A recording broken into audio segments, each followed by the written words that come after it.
back. Today is Tuesday, August 18th, 2020. We're talking today to Ajay Baum, who's the CEO and co-founder of Vyrill. But before we speak to him, I want to welcome my co-host, Carlos Ponce, just outside of Mexico City. Welcome back, Carlos. Here we go. And Ajay, welcome to the show. It's great to have you. We're looking forward to the conversation we're going to have with you today. But before we do that, would you please introduce yourself? Tell us a little bit about you. Yeah, so hi, everyone. I'm Ajay Baum and CEO and co-founder of Vyrill. So my background is really, I've been studying shopping behaviors for about 15 years. I actually started a mobile shopping app company and then went to work for Nokia, where I launched the App Store in over 35 countries. So I study what gets people to click online and offline and how to bridge the experiences together. So I've been studying shopping behaviors for a very long time. And so really this study and really led me to starting my current venture, which is Vyrill. And really, the story behind starting Vyrill was about 7 years ago. When smartphones took off, I began noticing that a lot of customers were watching videos before they shopped. So 5 years ago, this was mostly on YouTube, and then it switched. It moved, and what was added was Instagram. And then from Instagram, it went to, so today we have many platforms like TikTok, of course. The local platforms around the world as well, in China, India, and other countries. So essentially what's happening now is a lot of customers, before they shop, they're going online to YouTube, and they're looking for video reviews, unboxing videos, how-to videos to really help them make informed purchase decisions. So we're seeing massive amounts of video consumption and creation. So I began to notice this pattern that a lot of people had started watching videos. And so for a lot of brands and retailers, as customers are watching videos, they wanted to start engaging their audiences and their customers with videos as well. And so today, we have massive amounts of videos, both authentic, organic, and branded content that we now see on social media and web. So how can brands help customers make informed purchase decisions is really the problem that we're trying to solve at Vyrill. So we're helping brands and retailers increase revenue and find new customers by leveraging video reviews, unboxing videos, how-to videos, and more content for insights, demand gen, and content marketing. So really at Vyrill, what we have done is we have trained machines to watch millions of videos, and then to essentially match those videos to products, and then understand what's actually happening inside the video by analyzing video, text, audio, and images, and then help brand marketeers leverage all that content for product marketing. So that's really what we do at Vyrill. We're a video commerce solutions company. Wow, exciting. Definitely the right time to be in business doing all that. So we're going to dig in a little bit. Carlos, let's introduce the conversation today and get to know what Vyrill is doing a little bit better. You're on mute. Why are you surprised, Tulio? I'm always on mute. I'm not. At least you're not delayed like yesterday. Exactly. Good. So Tulio, well, yeah. I'm known as the mute guy because I always start speaking on mute.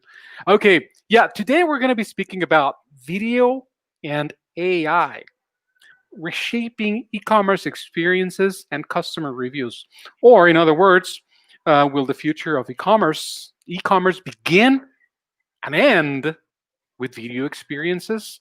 So that's the topic we're going to be talking about today.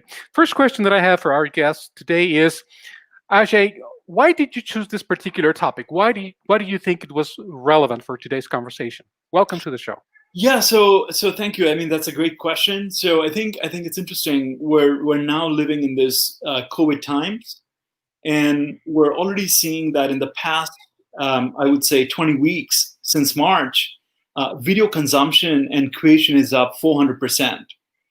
And so what's happening now is a lot of consumers who previously had perhaps never operated video software before, or had never made their first video on YouTube or TikTok or any other social media platforms, they're starting to watch a lot of content and produce a lot of content. And this is happening both in our professional lives and it's happening in personal lives.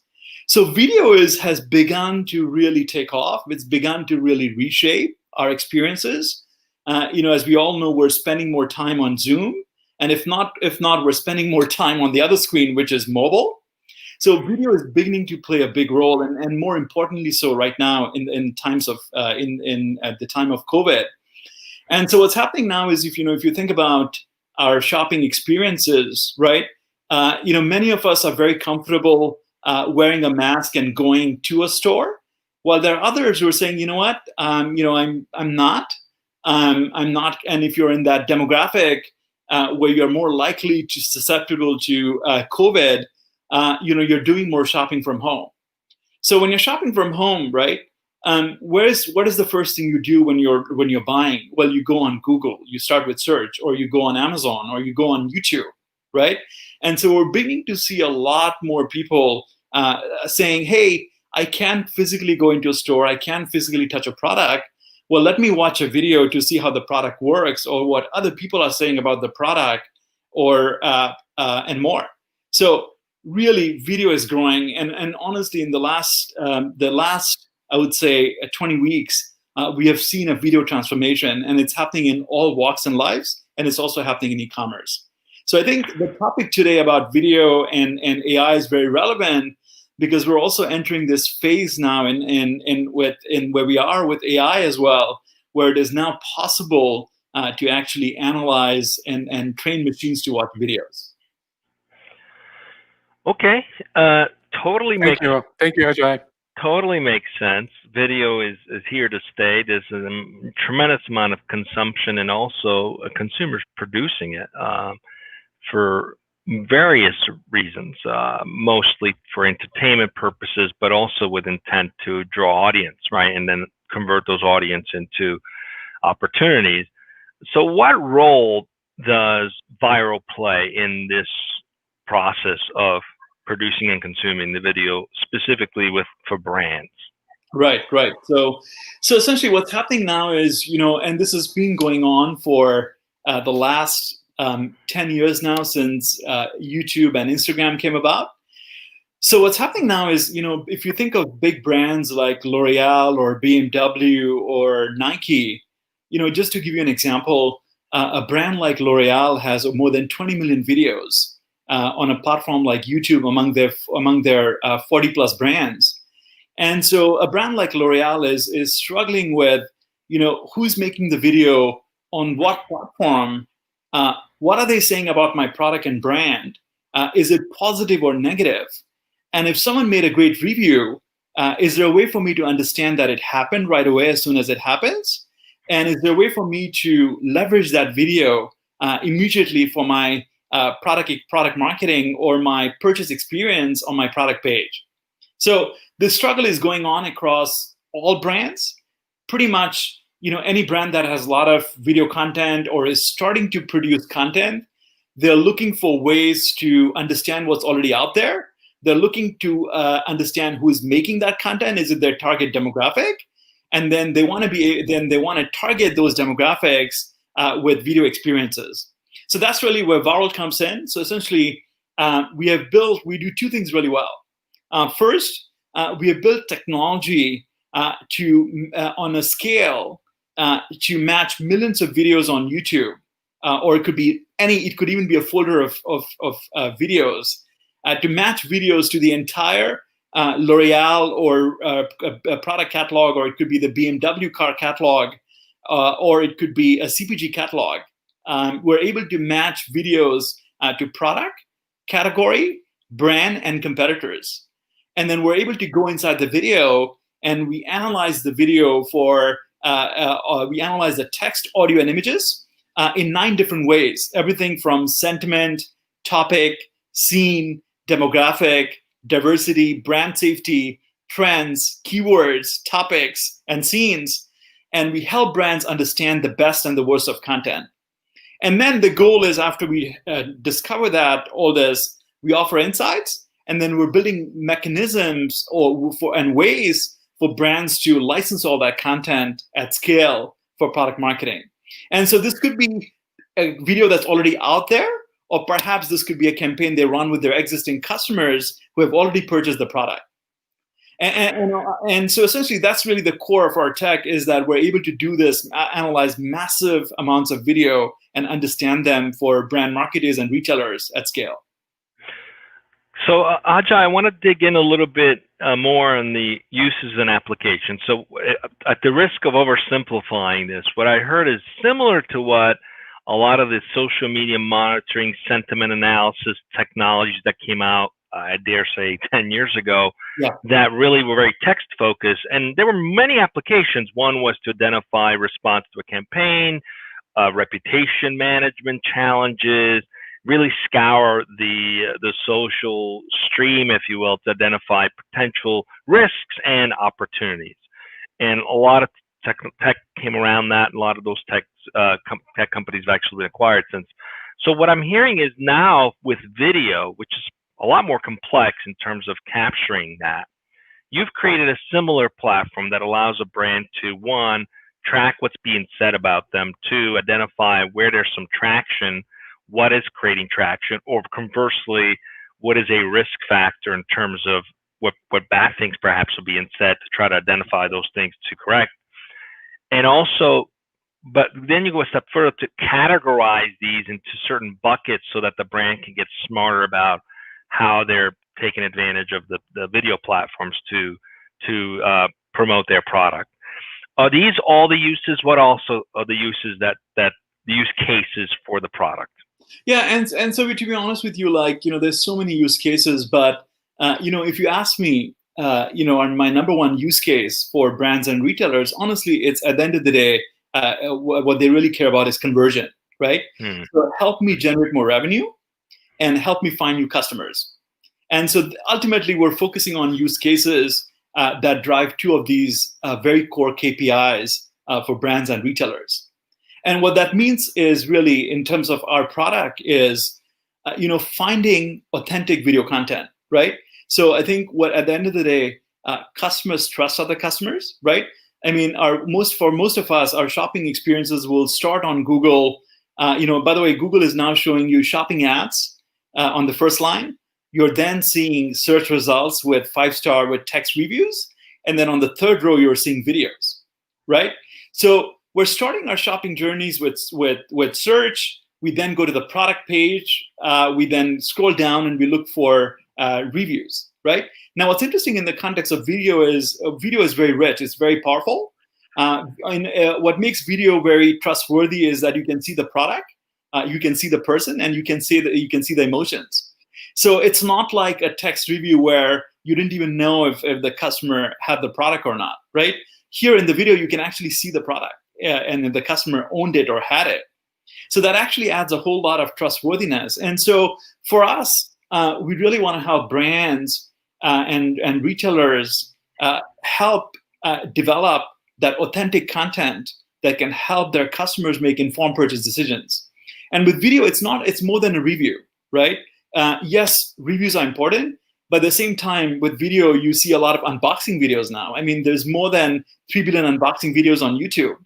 And it's interesting, why, people are always asking this question, why unboxing? And it's very simple. Customers don't trust brands. They want to see what they're getting into when they open the box. So that's why unboxing videos are very popular. How-to videos, DIY videos, right? So point being is that we focus on our biggest use cases. We focus on finding, developing, and leveraging commerce videos. And I define commerce video as any video that helps customers or their customers make informed purchase decisions about the product or a competitor product.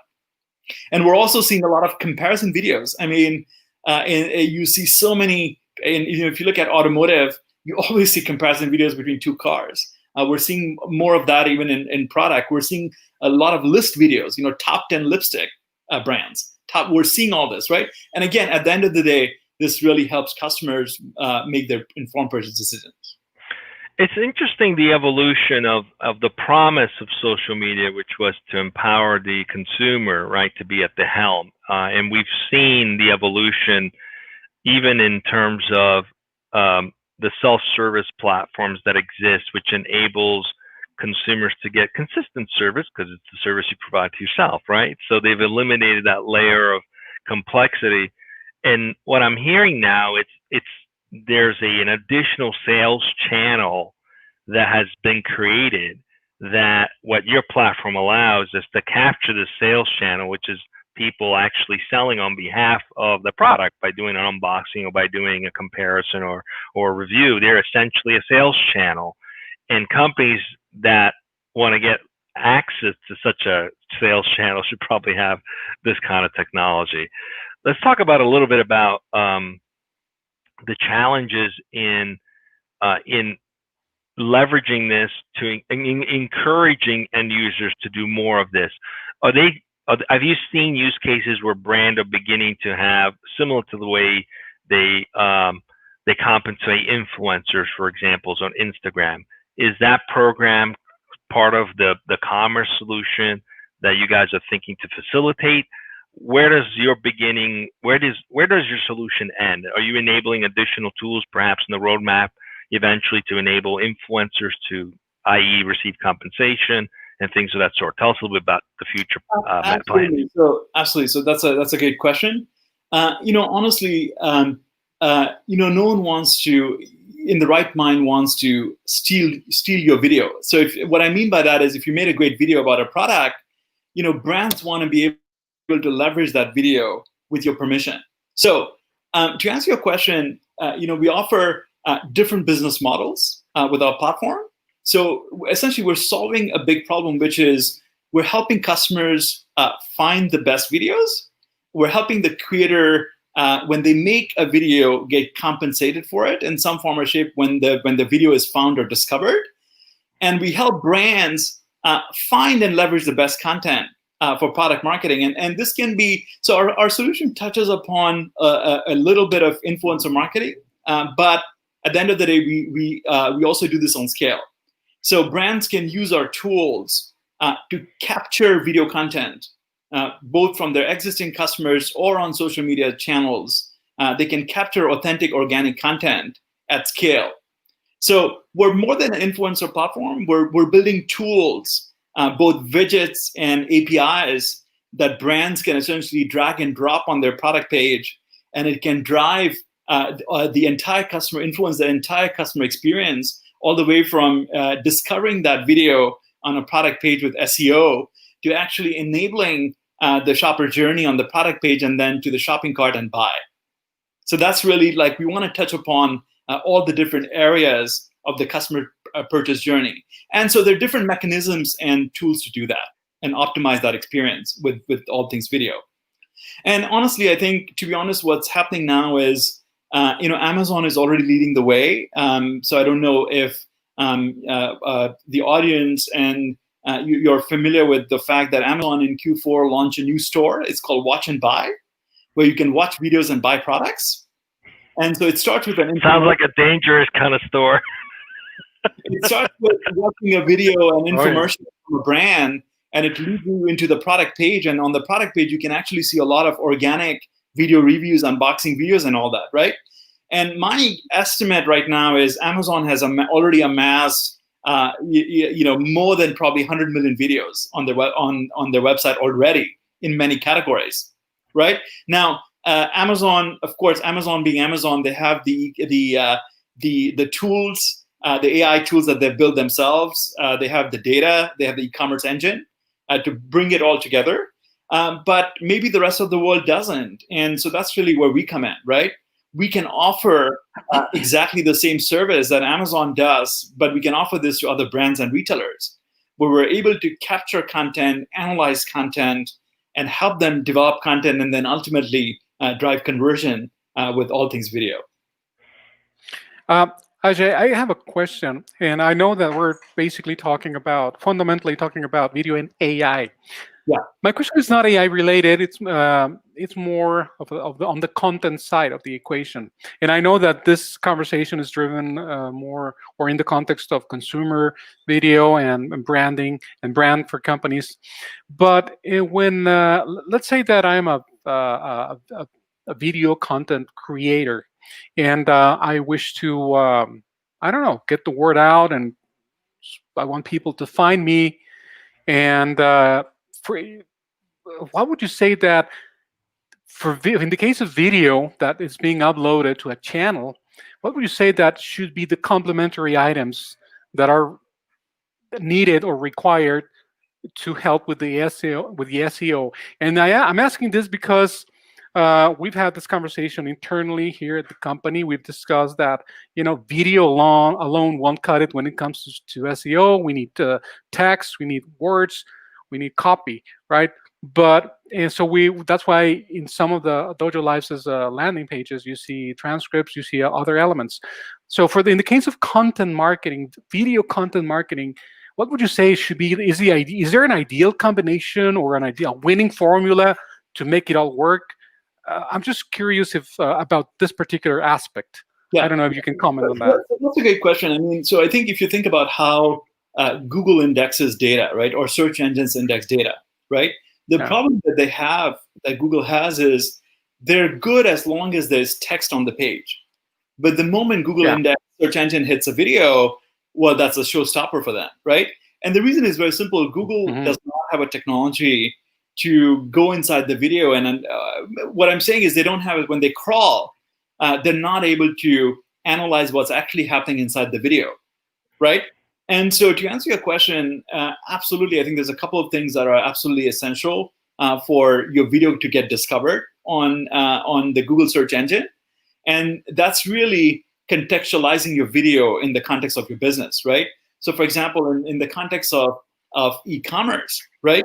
We're adding all the, in addition to adding the transcript, we're actually adding a lot of new tags with the video of actually what's happening inside the video, right? Everything from information about brand safety to perhaps even a ranking of this review, right? To actually generating a list of top keywords from the video, right? So all this ultimately plays a role into getting that video discovered in those search engines, and then in the process helping brands, drive their traffic to their site, or even discover a creator that they've never discovered before, right?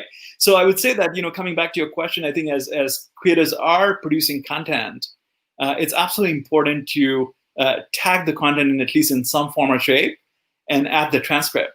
So if there's transcript, maybe a company like us can then advance that transcript by generating a lot of useful keywords and tags that can be useful for search engines, right? So already the HTML, the schema group that defines the HTML pages and the formats, they've already defined a format for video as well. And so we're working now at Vyrill as well to develop and create a whole new format for video reviews. Because video reviews is more than just a text, more than 5 stars, right?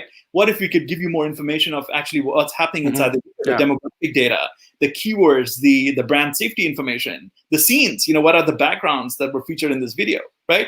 So all that could be very helpful for the customer in their shopping journey, and also searching videos. When you have a 30-minute video, it's impossible, right? I mean, all humans were impatient. We want to just get to the point inside the video sometimes when we're looking for something, right? So you want to make that video searchable. And that's really one of the core things we do, is we make that video searchable with Vyrill for everyone.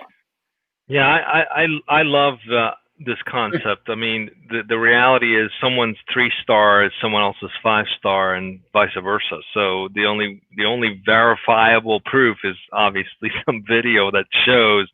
I'm thinking of like a resort or a hotel or something of that nature that someone might have wrote some decent reviews, but then you look at if you actually saw videos.